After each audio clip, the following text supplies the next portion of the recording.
3, 2, 1, go!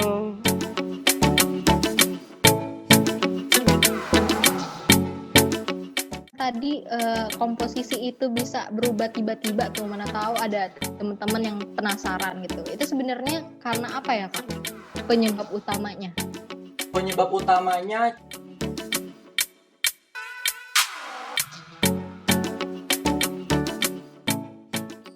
proposal itu ya cuman, ini kalau boleh jujur ya. Halo guys, what's up? Welcome to our new program CLBK, Cinta Lama Bersemi Kembali. Nah, nggak mungkin sih nama ini Cinta Lama Bersemi Kembali, karena tentunya kami bukan biro jodoh guys. Dan di sini gue Desca bakalan memandu kalian untuk mengatasi kegalauan, kerisauan, kegundahan kalian gitu, yang biasanya ada di stand manifest gitu, sambat-sambat. Nah, jadi kita tuangkan nih ke arah yang benar, Cela. Jadi kami bakalan ngobrol-ngobrol santai sama kating-kating yang spektakuler di acara Cerita Lo Buat KTTA. Nah, jadi kalian wajib banget nih dengerin karena pada episode kali ini aku udah ditemenin sama Kating yang bener-bener aktif, kontributif, peduli, serta bangga, solid, dan beretika kalau kata bos akuntansi gitu kan. Jadi insecure, jujur aku insecure banget mau ngomong sama kakaknya. Jadi ya udah guys, langsung aja nih nervous. Ya udah langsung aja ya kita panggilkan Kak Ozi. Selamat siang Kak Ozi. Halo siang Eca, selamat siang semuanya teman-teman. Nah Kak, jadi sebelum kita mulai ngobrol-ngobrol lanjut nih, kayak kalau kata orang-orang itu kan kalau nggak kenal itu nggak sayang gitu kan, kalau nggak sayang juga nggak cinta. Jadi kita harus kenalan dulu gitu Kak. Silakan Kak Ozi memperkenalkan dirinya. Baik, terima kasih Eca dan teman-teman Tiramisu 2018 yang udah mengundang aku untuk jadi narasumber di podcast CLBK kali ini. Asik. Dan sebenarnya ini podcast pertama kali ya aku selama hidup di dunia ini nih pertama kali aku ikutan podcast kayak gini. Sebelumnya teman-teman perkenalkan nama aku Ahmad Sultan Fauzi. Teman-teman biasa manggil aku Ozi dari akuntansi 2017 dari Adiga Nadia. Kebetulan tahun lalu diamanahkan sebagai Kabid Bidang KTTA Tiramisu 2017.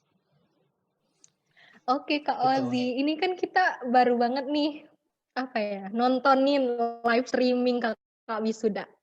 Gimana sih Kak rasanya wisuda lepas dari kehidupan stage yang mangu ini? Itu gimana Kak?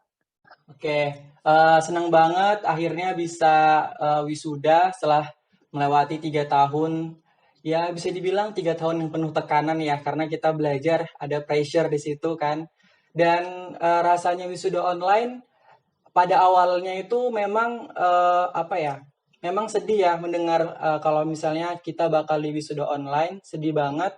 Apalagi wisuda kan menjadi momen tersendiri buat kita kan, apalagi ini wisuda pertama kita seumur hidup pertama kalinya dan di wisuda secara online. Awalnya sedih tapi setelah wisudanya berlangsung ternyata nggak sesedih yang aku bayangkan gitu. Ternyata ada banyak keluarga yang datang, teman-teman ngasih support, ngasih hadiah gitu. Itu sih, jadi tetap berasa seperti wisuda offline hype-nya gitu. Doain ya Kak, kita bisa nyusul tahun depan dan semoga offline. Semoga. Nah Kak, aku juga mau nanya deh Kak. Sekarang kan maksudnya udah nggak kuliah, udah nggak gitu. Kesibukan Kakak setelah wisuda ini ngapain sih Kak? Kalau kesibukan sekarang tuh bener-bener nggak ada kesibukan sama sekali, jadi ya free aja gitu. Cuman mungkin sesekali bantu-bantu orang tua buat bantu kerjaan ibu juga. Kebetulan ibu PNS, jadi sesekali bantu kerjaannya gitu. Dan mungkin karena waktunya banyak kosong, sekarang ini aku lagi belajar nyetir mobil nih sekarang. Asik banget Kak, jalan-jalan gitu kan. Tapi lagi corona Kak, hati-hati keluar gitu. Nah, kita kan udah kenal lah ya Kak Ozi itu siapa kayaknya. Pastilah karena nama Kak Ozi itu sering terpampang gitu kan. Maksudnya sering ikut lomba, Kabid Panda dulunya gitu sekarang, terus juga dulunya juga Kabid KTTA, siapa sih yang nggak tahu Kak Ozi gitu kan. Kayak bener-bener, aduh, kalau dibandingin sama aku tuh kayak langit dan bumi, jujur. Nah, langsung aja ya Kak. Dulu itu kan mungkin Kakak sama nih kayak kita. Kita itu sekarang itu lagi gimana ya Kak, lagi digantungin nih sama lembaga gitu. Karena kayak jurusan-jurusan lain tuh udah pada keluar plottingannya dan kita itu belum. Iya Kak, beberapa jurusan itu kayak jurusan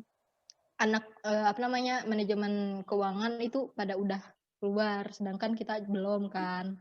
Nah, jadi banyak nih teman-teman yang takut gitu kan. Kayak gimana sih kalau misalnya seandainya kita ntar kegusur diplottingin ke tempat yang lain. Sedangkan kalau dari tiramisu sendiri Kak, sebenarnya kemarin itu kami udah ngeluarin plottingan tapi masih sementara gitu biar kayak bayangan, dan dari situ tuh juga banyak teman-teman yang kayak kaget gitu kalau misalnya keluar dari pilihan 1, 2-nya gitu. Ada yang lempar ke pilihan 4. Jadi kalau dari Kakak sendiri itu waktu tahun lalu itu gimana ya Kak? Tahun lalu sebenarnya nasib kita nggak terlalu jauh berbeda ya. Tahun lalu juga angkatanku juga terakhir pengumuman dosbing dan matkulnya. Jadi jurusan lain di luar daripada kita. Dan aku juga nggak kaget mendengar berita kayak gini kan dari Eca. Sebenarnya ya udah biasa lah kayak gitu kan digantungin.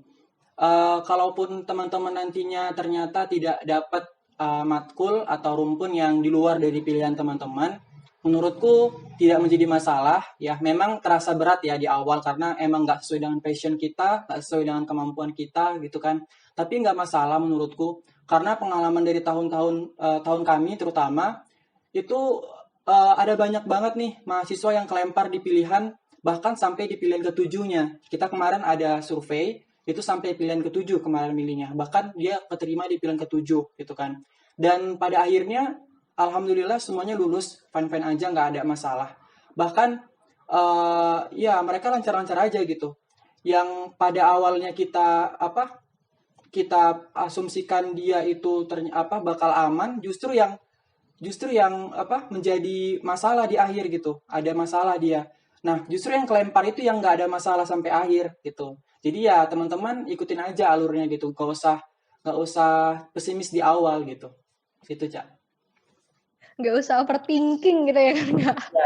Karena kan ada beberapa yang protes kayak, loh kok di potnya sementara kemarin nih Kak, kayak, loh kok aku ditempatin di pilihan 4, sedangkan aku pilihan 1, 2, 3, aku juga yang istilahnya itu yang mungkin nggak banyak-banyak banget peminatnya, tapi kan maksudnya itu peminat tahun lalu dan tahun sekarang itu beda ya kali, angkatan orang-orangnya aja beda gitu, apalagi hasil itunya gitu kan. Nah jadi Kak kalau misalnya nih, kalau Kakak sendiri kemarin itu Kak waktu nungguin hasil plottingan fix dari lembaga ini keluar, rasanya gimana Kak? Oke, jadi kan kemarin tuh kebetulan yang menentukan matkul itu kan dari tiramisu kan, bukan dari lembaga. Memang pada akhirnya di ending-ending itu lembaga kayak ngasih perubahan komposisi matkul dah. Nah, dan itu yang membuat kami juga udah pusing kan, karena kami udah ngumumin duluan nih matkul ke anak-anak. Ternyata ada perubahan komposisi dari lembaga kayak audit sama AQ ternyata diperbanyak kuotanya. Nah, supaya untuk menghindari subjektivitas kami memindahkan teman-teman, jadinya kami menyerahkan ke lembaga untuk memplotting teman-teman di matkul yang ternyata masih banyak kuotanya gitu. Jadi bukan lagi wewenangnya di kami tapi ke lembaga kayak gitu. Jadi pada akhirnya anak-anak ya terima aja ya karena kan itu udah lembaga yang nentuin kayak gitu. Terus Kak kalau masalah yang tadi komposisi itu bisa berubah tiba-tiba tuh, mana tahu ada teman-teman yang penasaran gitu. Itu sebenarnya karena apa ya Kak? Penyebab utamanya?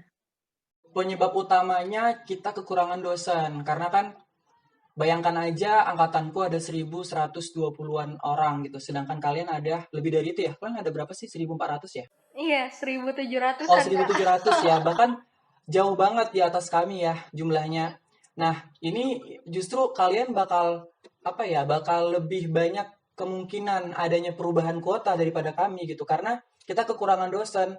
Jadi dari prodi itu menghubungi dosennya itu masing-masing. Apakah dosen ini bersedia menjadi dosbing dan apakah dosen ini bersedia dengan jumlah yang sekian anak gitu. Jadi ada dosen yang emang bersedia membimbing bahkan cuma satu anak, ada yang bersedia bahkan sampai 15 anak. Nah, itu bergantung dari situ, makanya bisa berubah-ubah kuotanya kayak gitu. Kalau misalnya nih dari sudut pandang kakak sendiri kan, tapi sebenarnya aku nggak heran sih kalau misalnya KTTA kakak lancar-lancar jaya aja, karena udah sering ikut KTI gitu kan, kalau yang dari aku lihat. Jadi aku pengen nanya, sebenarnya kalau dari sudut pandang kakak sendiri, KTTA itu seperti apa sih? Apakah harus kita takutkan? Apakah harus ya udah sama aja kayak kita lagi belajar mata kuliah lain gitu, atau gimana gitu kalau dari sudut pandang kakak sendiri? Oke, Cak. Kalau dari sudut pandangku, KTTA itu nggak sesusah yang kita bayangkan. Karena KTTA kan ya udah karya tulis tugas akhir, bukan skripsi. Jadi tingkatannya di bawah skripsi ya. Nah, kalau KTTA ini sederhananya sebenarnya kita sebenarnya sederhana banget ya, membandingkan antara apa yang kita pelajari di perkuliahan dengan apa yang ada di lapangan. Itu aja sih, sesimpel itu yang kita lakukan di KTTA, simpel itu. Beda dengan skripsi, kita harus menganalisis, pakai metode penelitian gitu-gitu ya. Kalau KTTA cukup membandingkan yang materi perkuliahan yang ada di RPS dengan yang ada di lapangan gitu. Gitu aja sebenarnya simple. Dan strukturnya juga berbeda, Cak, dibandingkan dengan skripsi atau jurnal. Nah, kalau KTTA kita cuma ada 4 bab. Ada bab 1 pendahuluan, bab 2 itu data dan fakta, bab 3 itu pembahasan, dan bab 4 kesimpulan. Nah, cuma sampai di situ aja, simple gitu. Nggak serumit yang kalian bayangkan sebenarnya. Soalnya itu gimana ya Kak, kalau aku pribadi bukan sering sih, maksudnya pernah dengar gitu, desas-desus dari Stan Manifest nih. Stan Manifest tuh biang informasi bagi mahasiswa Stan. Di situ tuh banyak kating-kating kan yang bilang misalnya, aduh dosbingku slow respon, objekku juga slow respon, atau objeknya itu kayak tertutup banget gitu. Jadi kalau dari Kakak sendiri gitu, buat mencegah atau mengatasi hal itu sebenarnya gimana sih Kak? Kayak apa sih sebenarnya yang harus kita lakuin gitu? Oke, ini tips ya. Maksudnya kayak tips dari aku untuk mengerjakan KTTA kali ya. Mungkin ya. Jadi kalau tips dari aku, terutama buat kalian teman-teman yang belum punya gambaran tentang KTTA, pasti banyak lah ya yang belum punya gambaran. Kalau mungkin kayak teman-teman yang udah sering ikut-ikut lomba KTI mungkin udah punya gambaran lah gimana buat karya tulis ya. Tapi mungkin buat teman-teman yang belum punya gambaran memang cenderung lebih berat ya. Nah, menurutku teman-teman nggak perlu khawatir. Nah, tips dari aku yang pertama, teman-teman bisa mulai dari sekarang itu membaca KTTA cutting terdahulu. Nah, untuk angkatanku tuh udah aku upload itu KTTA angkatanku udah banyak banget diupload, semuanya diupload. Nah, teman-teman bisa baca gitu. Buat jadi referensi supaya teman-teman punya gambaran. KTTA itu kayak gini rupanya, nggak sesulit yang kita bayangkan ternyata kayak gitu. Nah, itu yang pertama. Yang kedua itu ikuti prosedur, ikuti aturan yang ada. Karena kan KTTA ini kan punya pedoman ya. Pedomannya itu sampai dengan sekarang yang aku tahu per 01/2007 tentang penulisan karya tulis tugas akhir. Nah, memang ada draftnya untuk yang peraturan terbaru, cuman belum disahkan. Maka dari itu sampai dengan sekarang kita masih berpedoman pada per 01/2007 gitu. Kemudian teman-teman ikutin arahan dari Dosbing, ikutin arahan dari Prodi dan juga dari Tiramisu. Karena segala info-info yang bakal disampaikan itu nanti disampaikan langsung oleh Tiramisu gitu. Jadi jangan termakan hoax atau termakan informasi yang nggak disampaikan langsung dari Tiramisu gitu. Karena banyak sekali nih ya info-info yang bakal teman-teman dengar nanti dari jurusan-jurusan lain. Nah, kalau aku boleh menyarankan, itu satu arah, satu pintu kalau bisa informasinya itu dari Tiramisu akuntansi. Nah, jadi info itu yang bakal teman-teman ikuti, bukan dari jurusan lain. Karena berbeda ya. Misalnya pedoman penulisan proposal, itu sebenarnya dari lembaga nggak mengatur secara detail pedomannya gitu kan. Nah, Maka dari itu teman-teman bisa mengikuti pedoman dari tiramisu, arahan dari tiramisu gitu. Nah, itu yang menjadi penting gitu. Tadi udah 2 ya tipsnya. Yang ketiga itu Udah 3, kok udah 3, udah 3. oh udah 3 ya. Yang ketiga. Sekarang yang keberapa sih? Yang ketiga ya? Yang ketiga. Nah, yang ketiga itu saran dariku rutin bimbingan, konsultasi dengan dosbing, dosen pembimbing. Karena bagaimanapun dosbing lah yang nantinya meng-ACC atau menyetujui karya tulis teman-teman. Kalau dosbing nggak menyetujui, otomatis teman-teman nggak bisa menyerahkan karya tulisnya ke lembaga yang pada akhirnya teman-teman bisa nggak lulus karena dosbing nggak menyetujui. Nah, maka dari itu ya saranku ya secara rutin konsultasi dengan dosbing gitu. Nah, bagaimana kalau misalnya dosbingnya slow respon? Pasti ada aja ya dosbing yang slow respon kan. Pasti banyak pengalaman dari tahunku juga banyak banget dosbing yang slow respon. Nah, solusi dariku kalau menghadapi dosen yang slow respon, yang pertama berusaha seefisien mungkin untuk bimbingan dengan dosbingnya. Jadi kalau misalnya dosbingnya itu slow respon, pasti kan jumlah atau intensitas bimbingannya kan bakal terbatas ya, gitu kan. Nah, ketika teman-teman bimbingan, usahakan ya bimbingannya seefektif dan seefisien mungkin. Sampaikan semuanya, semua apa yang perlu teman-teman sampaikan, pertanyaan apa yang perlu teman-teman tanyakan kepada dosen pembimbing kayak gitu. Jadi nggak berulang-ulang pertanyaannya karena kan dosbingnya ini slow respon nih gitu kan. Nah, biar langsung disampaikan gitu. Jadi seefisien mungkin gitu. Itu yang pertama kalau menghadapi dosbing yang slow respon. Yang kedua, jangan coba-coba memberikan draft KTTA mepet deadline. Nah, ini pengalaman tahun lalu ya, Cak ya. Tahun lalu itu nggak tahun lalu, Deng. Baru-baru ini ya kemarin. Itu temanku ada yang menyampaikan draft KTTA-nya itu hamin seminggu pengumpulan gitu. Nah, ketika disampaikan ternyata dosbingnya memberikan revisi yang cukup besar, hampir semua KTTA-nya itu direvisi gitu. Secara substansi semuanya direvisi gitu kan. Nah, ini jadi masalah karena dia baru menyampaikannya di akhir-akhir pengumpulan gitu kan.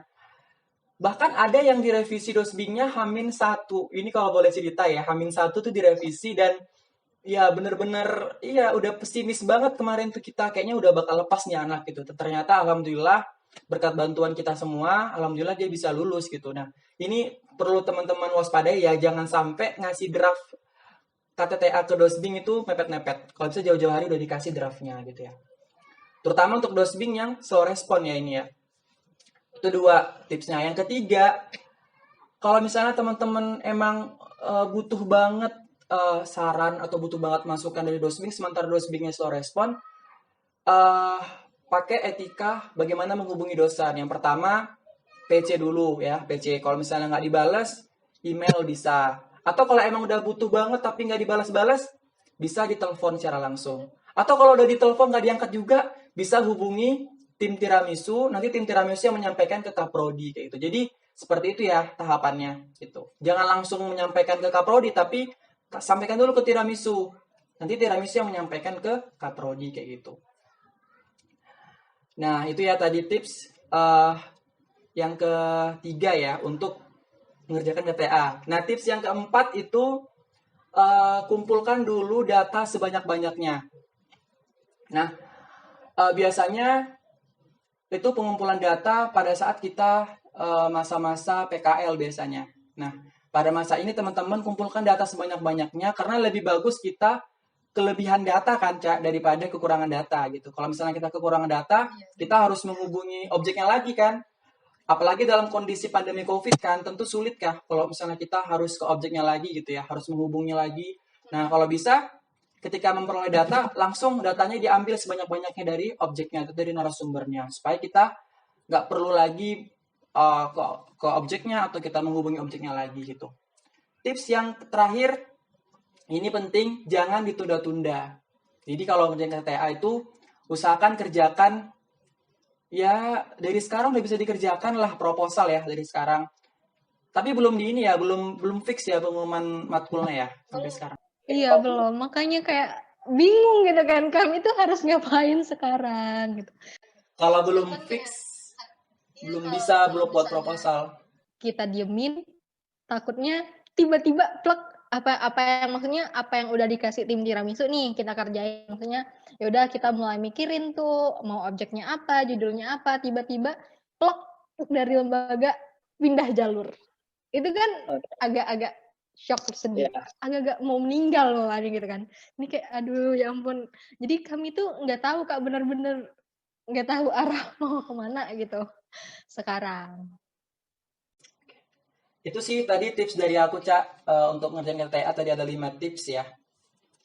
Nah, kalau misalnya emang dari lembaga sampai dengan sekarang belum belum ngasih tahu matkul dan dosbingnya, saranku sih kalian bisa melakukan tips yang pertama tadi ya, untuk baca-baca KTTA cutting terdahulu, supaya kalian punya gambaran kira-kira KTTA itu kayak gini gitu.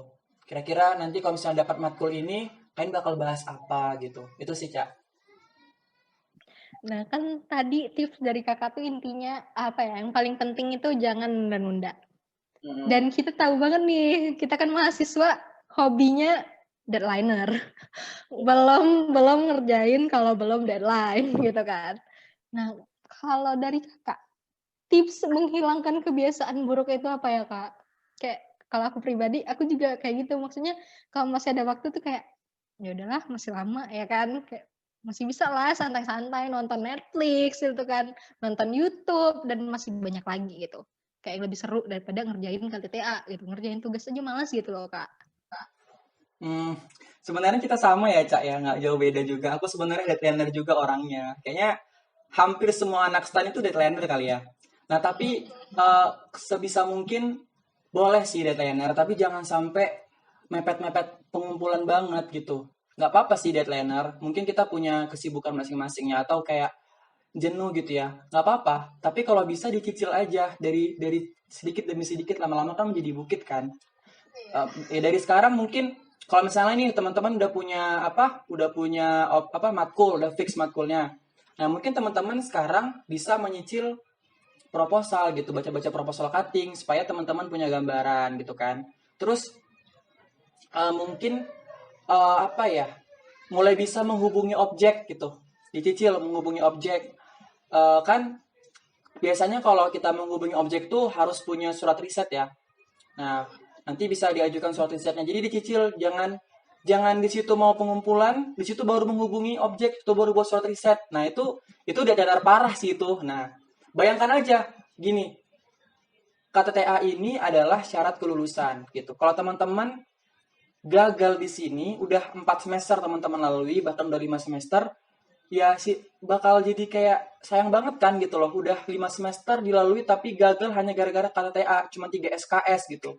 Nah, bayangin aja kayak gitu. Pasti teman-teman bisa termotivasi buat ngerjainnya lebih baik kayak gitu. Oke Kak, kan kita udah ngobrol banyak banget nih, udah masuk kayak mulai nyari data segala macam, nyicil-nyicil tuh. Tapi kan sebelum kita nyicil, kita harus tahu dulu nih mau nulis apa gitu kan. Judulnya, objeknya. Nah, kalau Kakak pribadi, tips dari Kakak dalam menentukan judul yang baik itu gimana deh?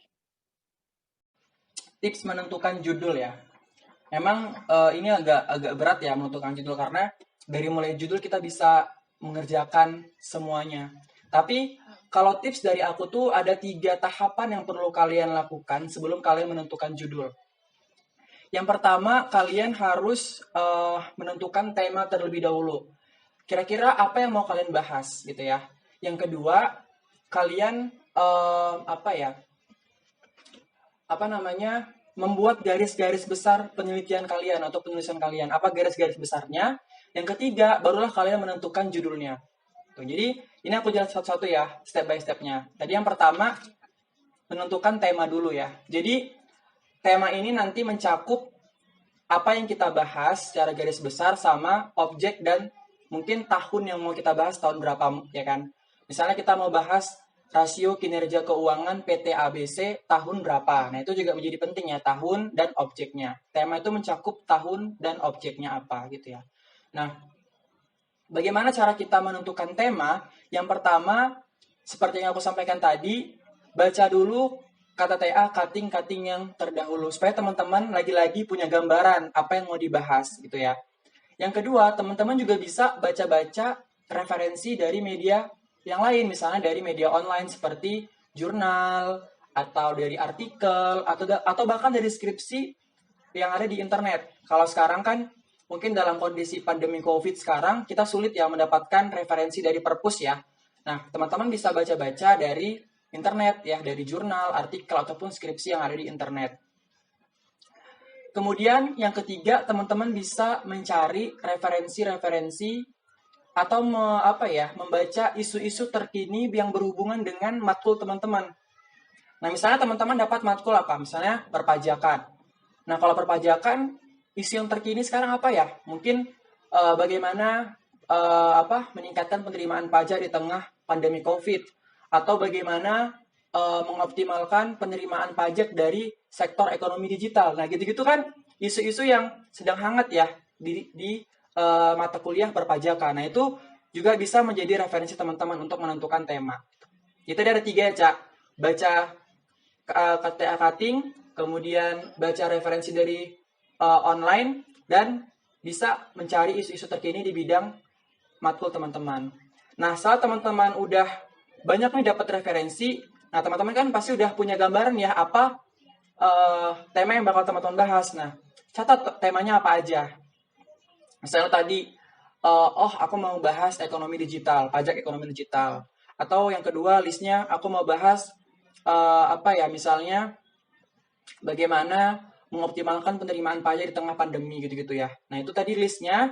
Nah, listnya ini teman-teman bisa sampaikan pada dosen pembimbing untuk didiskusikan kira-kira dosbingnya setuju nggak ya dengan tema ini gitu ya. Nah, ketika teman-teman menentukan tema, yang menjadi penting adalah teman-teman harus mempertimbangkan kemampuan atau kapasitas teman-teman gitu, Cak. Jadi, jangan sampai kita membahas suatu masalah yang kira-kira kita nggak bakal mampu untuk mengerjakannya gitu. Nah, pertimbangkan juga itu, karena ini bakal berdampak sampai nanti teman-teman di akhir pengumpulan. Ya, jangan sampai, ya boleh sih kita membahas sesuatu yang baru, sesuatu yang kira-kira bagus untuk dibahas gitu ya. Kelihatan keren boleh, tapi jangan sampai ini menjadi bumerang buat kalian, yang menjadi penghambat kalian gitu. Pertimbangkan itu. Yang kedua juga kalian mempertimbangkan dari segi dosennya. Mungkin ada dosen yang emang kemampuannya misalnya expertnya di bidang perpajakan internasional. Ada dosen yang emang expertnya di bidang pajak penghasilan gitu. Itu juga dipertimbangkan. Ada juga misalnya dosen yang expert di penelitian kuantitatif daripada kualitatif. Nah, ini juga boleh dipertimbangkan untuk menentukan tema yang mau teman-teman bahas gitu ya. Itu sih untuk yang pertama tadi, menentukan tema yang mau dibahas terlebih dahulu apa temanya. Nah, setelah tema, teman-teman bisa membuat seperti kerangka tulisan atau garis-garis besar penelitian. Apa yang mau teman-teman bahas dari tema itu gitu loh. Nah, yang penting di sini ada 2, Cak. Yang pertama, tujuan penulisannya apa, sama metode penelitiannya atau penulisannya apa. Kalau tujuan ini kan jawaban dari rumusan masalah ya. Apa yang mau teman-teman bahas, pokok-pokoknya apa aja gitu. Itu tujuan penulisan. Jawaban dari rumusan masalah. Misalnya rumusan masalahnya ada 4, berarti tujuannya ada 4. Kalau misalnya rumusannya ada 3, berarti tujuannya ada 3 gitu. Yang perlu diingat, tujuan ini bukan untuk lulus ya. Karena aku pernah baca KTA cutting tuh, tujuan penulisan ini adalah untuk lulus dari program studi diploma 3 akuntansi. Itu salah ya. Jadi tujuan penelitian itu ya tujuan penulisan karya tulis kalian, bukan untuk lulus ya. Emang kita emang mau lulus gitu loh. Gitu ya. Siapa yang nggak mau lulus, Kak? Iya, makanya itu ya, itu penting ya. Itu kan kita nulisnya secara ilmiah ya, karya tulis ilmiah kan gitu. Ya. Nah, nanti tujuan penulisan inilah yang akan menjadi pembahasan di bab 3. Misalnya kalian tujuan penulisannya ada 3 nih, Cak. Kalau tujuannya ada 3, berarti nanti pembahasan di bab 3-nya itu juga ada 3 subbab. Ya, A, apa, B, apa, C, apa gitu. Itu jadi penting ya. Dan kesimpulannya juga harus 3. Jadi sejalan dengan tujuan ada 3, pembahasan ada 3, kesimpulan juga ada 3. Jangan rumusan masalahnya, tujuannya tadi ada 3, pembahasannya ada 3, kesimpulan jadi ada 5 tiba-tiba. Itu nggak boleh. Harus sesuai dengan pedoman. Jadi dari awal tujuannya 3, kemudian pembahasannya 3, kesimpulannya juga 3. Ya. Jadi kalian harus tahu dulu apa tujuan kalian mau menulis tema ini. Ya.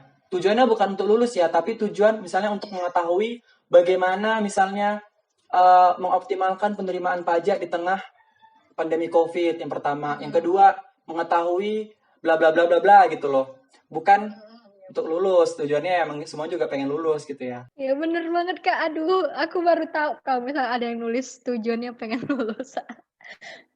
Terus Ya. Kemudian tadi tujuan ya. Yang kedua itu metodologi penelitian atau metodologi penulisan. Nah, secara umum kan ada 2 ya. Ada metode kualitatif sama metode kuantitatif. Kalau yang kualitatif itu biasanya dia berupa deskriptif ya penelitiannya. Kalau yang kuantitatif itu biasanya lebih ke lebih ke statistik ya, lebih ke statistik. Nah, untuk KTTA teman-teman itu dibebaskan mau menggunakan metode apa, mau kualitatif boleh, mau kuantitatif boleh, karena kan sekarang kalian udah belajar statistik ya sekarang ya. ya udah. Puyeng juga lumayan Kak. Iya, boleh belajar, boleh menggunakan metode statistik, ya metode kuantitatif boleh. Tapi lagi-lagi harus mengukur kapasitas diri dan menanyakan pendapat dosen. Kira-kira dosennya setuju nggak kalau kita menggunakan metode kuantitatif daripada kualitatif kayak gitu. Nah, biasanya sih kita di KTA itu menggunakan metodenya kualitatif. Nah, kalau metode kualitatif ini biasanya ada dua metode pengumpulan data. Ada studi kepustakaan sama ada observasi langsung. Ini nanti mungkin kita bahas di podcast yang berbeda atau di acara yang berbeda ya mengenai metode penulisan. Ini kita garis besarnya aja. Jadi tadi ada kalian tentukan dulu kalian mau menggunakan metode apa, kualitatif atau kuantitatif. Oke, Cak. Jadi tadi udah 2. Yang pertama tadi menentukan tema, yang kedua tadi membuat garis besar penelitiannya, ya kan? Dan yang terakhir barulah kalian menentukan judulnya.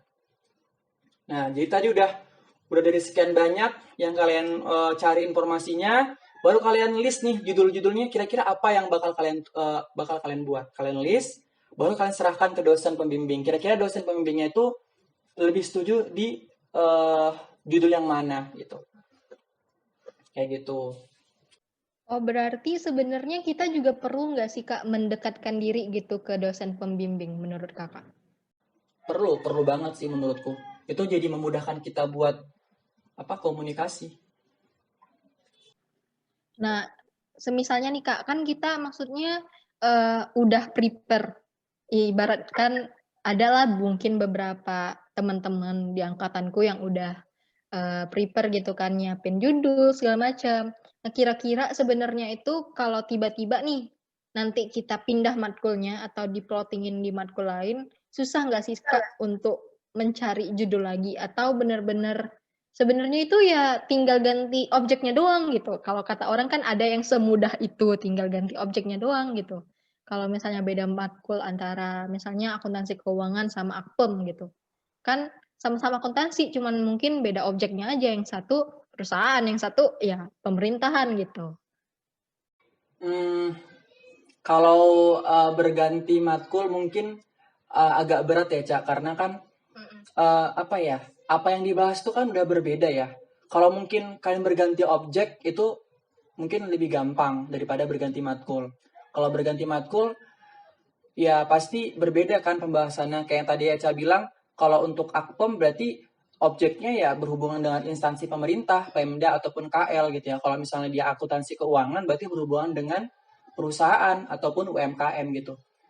Ya untuk kemungkinan, jadi kalau misalnya lembaga udah ngumumin nih matkul dan dosbingnya, itu kemungkinan besar nggak bakal berubah lagi sih kalau dari tahunku.